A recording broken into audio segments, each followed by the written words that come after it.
broken and stockings of none, that hardly give me tuppence for all I've getting on.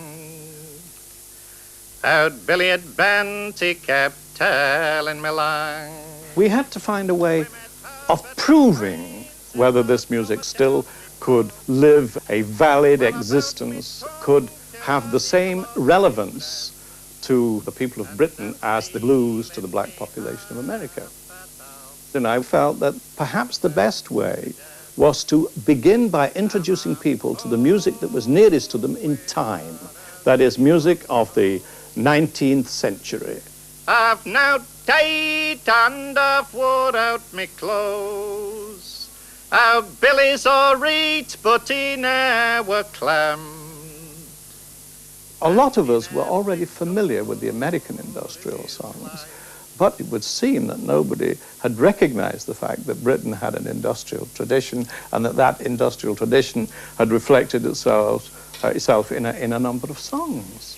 So we decided that we would have a policy in our club that you sang the songs of the country that you came from. My home's across the Smoky Mountain, my home's across the Smoky Mountain, my home's across the Smoky Mountain, my love, and I never expect to see you anymore.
Gradually, it began to be accepted that you would try and sing in a style which fitted the kind of song it was. For instance, if you're singing, "Oh, the first time I saw my love, happy was I," you produce this voice in a certain way. If you sing it like an opera singer, you cannot get those little shakes and bits and pieces in. "Oh, the first time you cannot do it. And this is what we mean by style. We posed the question in this way. We said, suppose you take a Beethoven quartet and you have it performed on a drum and a Jew's harp, a tin whistle, and maybe a marimba. Is it still a Beethoven quartet? And the answer is obviously no, since the original intentions of the composer have been completely violated, you know. Surely the validity of a performance lies in how close the performer comes to executing the wishes of the original creator. Anyway, in the Bridge of Don, which is a working class suburb of Aberdeen, we met a young woman called Maria Robertson, a 30-year-old traveling woman, very, very shy, who in the course of half an hour that I spent with her, rather more than that, she gave us this particular song and Lord Randall and 3 or 4 more songs. And it's very different from most of the songs that we have about drunken women. As I said, it's very compassionate. The man is in love with his missus. He's not making fun of her because of her problem. He's really singing with great feelings of tenderness towards her. Okay. The alewife, the drunken wife, the alewife, she deaves me, my wifey wi' her barley. She'll ruin and she'll leave me. She takes her barrel on her back, her pint stoup in her hand, and she is to the market gin to take up her stand. The alewife, the drucken wife, the alewife, she deaves me, my wifey wi' her barley. She'll ruin and she'll leave me. And when that she comes home again, she'll wade through Gerson corn. Says I'm on he another pint, though I should die the morn. The alewife, the drucken wife, the alewife, she deaves me, my wifey wi' her barley. She'll ruin and she'll leave me. The alewife, the drucken wife, around the folks o' ken, I cannae leave my wifey out among the men. The alewife, the drucken wife, the alewife, she deaves me, my wifey wi' her barley. She'll ruin and she'll leave me.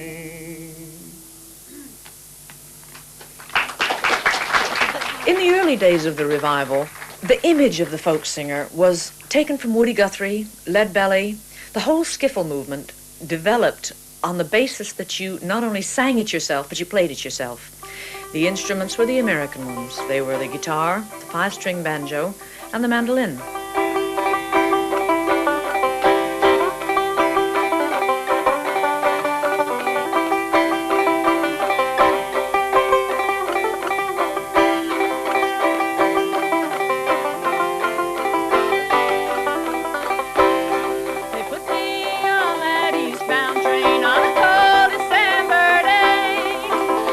So what we did is we start with a song, and after saying, first of all, does it need accompaniment?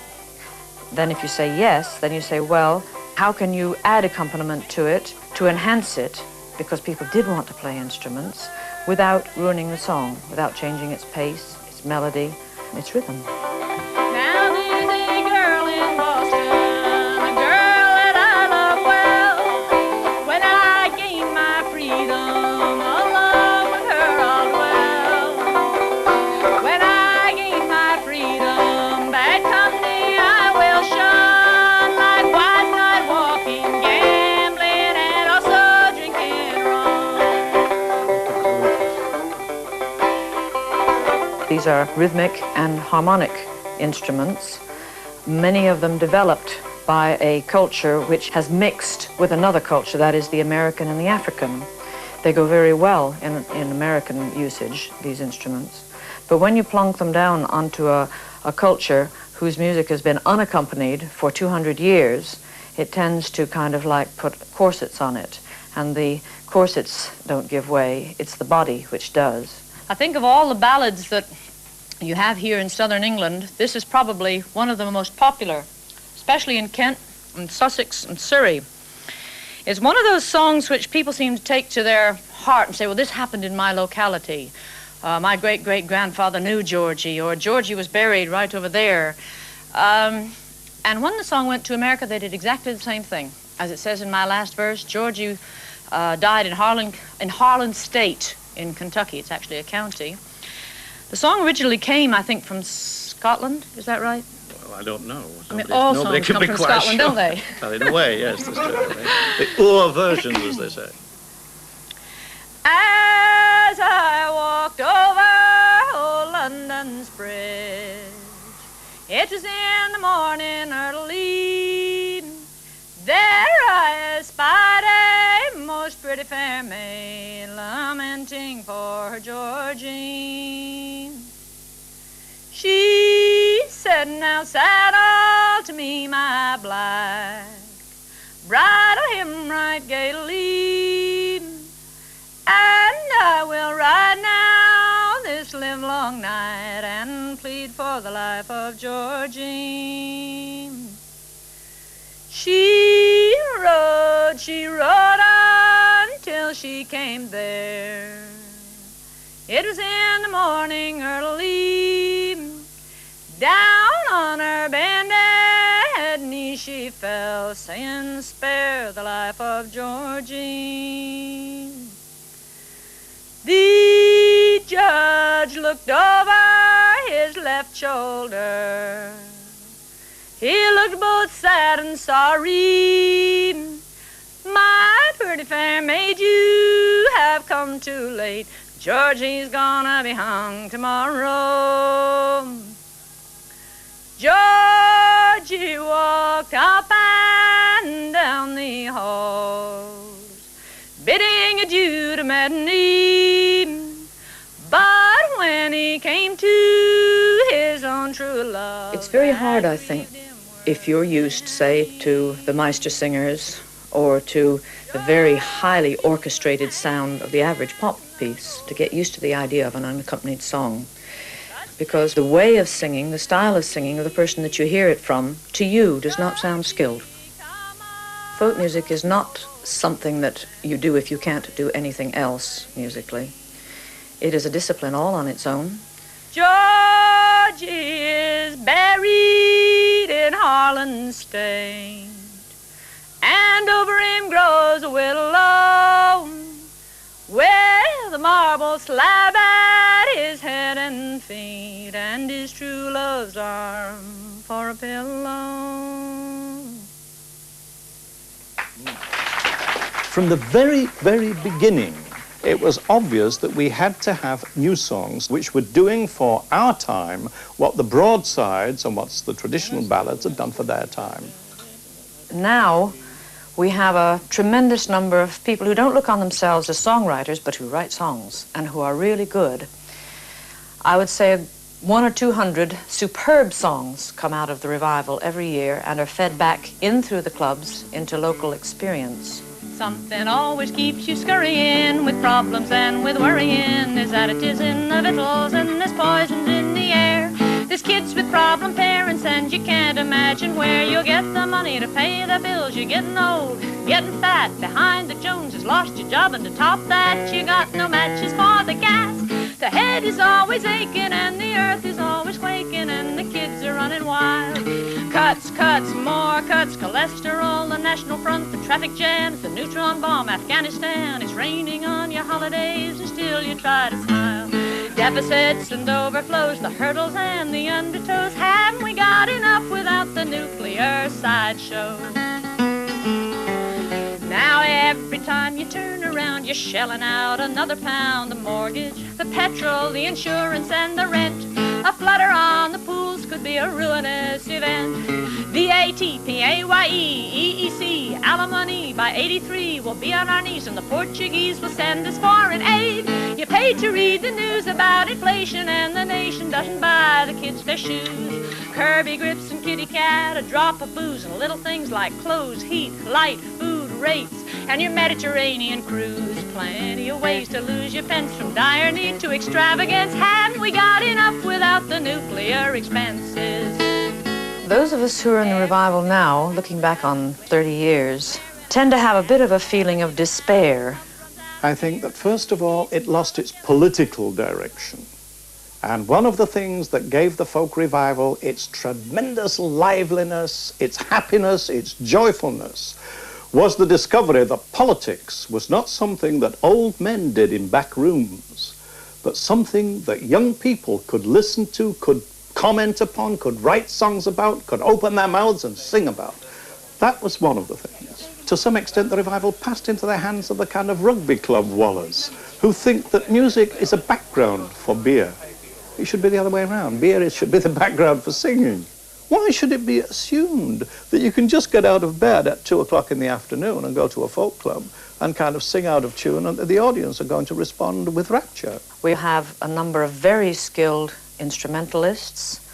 We have some good singers, not nearly enough. And we have a nation of people who now recognize that folk music is not only a music apart, but is a discipline apart. You know, if I was going to be a carpenter, I'd say, I'd work at it. I'd want to be a good carpenter. I wouldn't want to be a butcher who just knocked a 10-inch nail into a kind of fine piece of rosewood. You know, I'd want to do it properly. I'd want to learn how to handle the chisels and the hammer and all the rest of it, you know. Why should a singer be any different? Take me in your arms, laddie, here's kisses 5. And since we mun meet nae mair, my love, we'll drink, may we thrive. Come to my arms, lassie, close to my heart, and as lang's the sun hangs at the left, I swear we'll never part.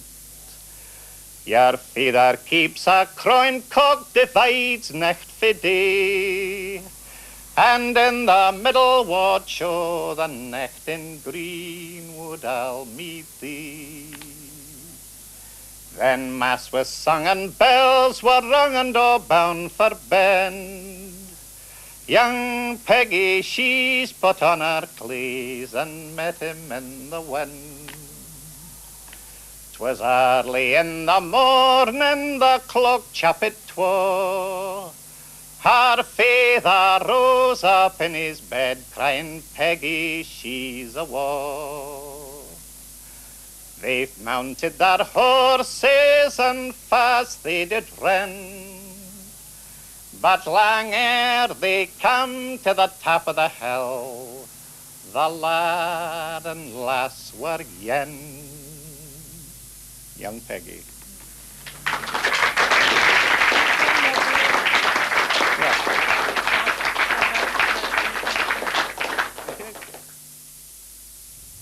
Well, since that programme was made, Ewan MacColl has sadly died.